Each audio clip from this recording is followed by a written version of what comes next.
What's up guys, welcome back to my channel. Today we are reviewing The Tragedy of Macbeth, starring Denzel Washington, Frances McDormand and directed by Joel Coen. It's available on Apple TV. Now I want to start by saying that I think Justin Kurzel's 2015 version of Macbeth, starring Michael Fassbender and Marion Cotillard, is for me the greatest film adaptation of Macbeth that we have. And after watching The Tragedy of Macbeth, I don't think that's particularly changed. I think that adaptations of Shakespeare's plays on the big screen are really interesting to dissect because most directors want to preserve the integrity of the language and the dialogue, so there's not much variation in that regard, but it is the visual portrayal of the films that give it a sort of uniqueness and a distinct flavour, and Joel Coen really achieves that with the kind of black and white 4:3 aspect ratio, the real minimalistic set design and costume design that helps to emphasise the emptiness and the hollowness that the central characters experience. It's also just a really crisp and sharp image. Every frame is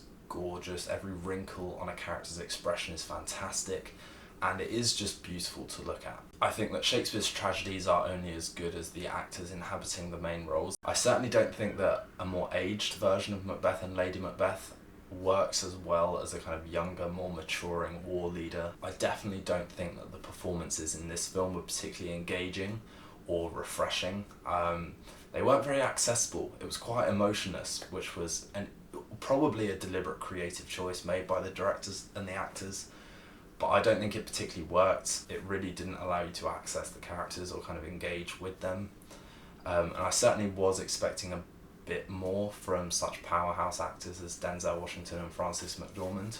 But the main scene in the film that I took issue with in terms of performance was the scene where Macduff finds out that his wife and children have been slaughtered. Because for me, the final act of Macbeth only comes together and works if that scene is delivered with the kind of remorseful, raw emotion that it needs. And I don't think that Corey Hawkins as Macduff particularly sold that to me, which meant that their final encounter, I was just kind of emotionally numb to it. Again, it was beautiful to watch, the choreography was great, the intimacy and the narrowness of that bridge as the set was just fantastically compelling. It was all there except the emotional stakes that the characters should have given us. And again, I can't help but compare it to Michael Fassbender's Macbeth or Marion Cotillard's Lady Macbeth, or Sean Harris's Macduff, because I think that they are some of, if not the best film performances of Shakespeare characters on the big screen. What I definitely loved about The Tragedy of Macbeth though was its kind of faithfulness to the original text. Like a lot of minor scenes that tend to get cut from film adaptations, like the porter at the gate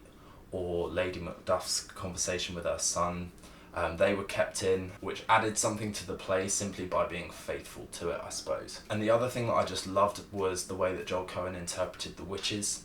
I think that was easily one of the best parts of this film. His whole dissection of the supernatural and the amalgamation of 3 witches into one and then back to 3 again, and the entire physicality of the performance was easily the best version of the witches that I've seen. And overall, I did thoroughly enjoy it. I just don't think it's ever going to step out the shadow of Justin Kurzel's Macbeth. I didn't feel that there was anything particularly new to say about the themes of the film or the characters of this film.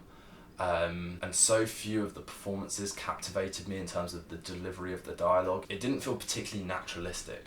Apart from Brendan Gleeson as Duncan, I think he delivered his lines with a very kind of organic voice, whereas for everyone else it did feel like you were watching a very kind of conscious attempt to speak in that way. But that being said, give it a watch for the cinematography, and if you haven't tucked into a Shakespeare film before, I think that this is a great jumping off point. Visually and in terms of the minimalistic set and costume, I think that it's got a lot in common with Orson Welles' Macbeth, and really does feel like a kind of theatrical experience at times. But in terms of the emotional nuance and the expressionism of the film, I personally don't think it landed. But that's just me. Let me know what you guys thought in the comments below. Liking and subscribing to my channel would be a huge help. But until then, I will see you next time.